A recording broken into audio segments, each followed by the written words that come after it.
अहमदाबाद में air India का विमान दुर्घटनाग्रस्त हो गया। इस दुर्घटना में 265 लोगों की मौत हो गई। अहमदाबाद के सरदार वल्लभ भाई पटेल अंतर्राष्ट्रीय हवाई अड्डा से लंदन जा रहा विमान मेघाणी नगर इलाके में दुर्घटनाग्रस्त हो गया। इस हादसे में महाराष्ट्र नवनिर्माण सेना के अध्यक्ष राज ठाकरे का एक महत्वपूर्ण फेसबुक पोस्ट चर्चा का विषय बन गया है।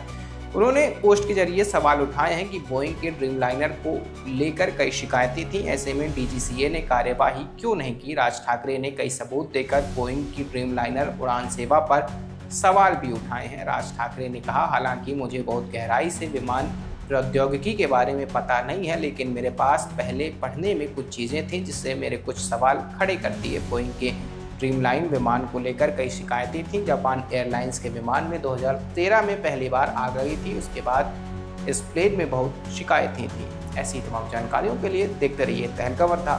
धन्यवाद।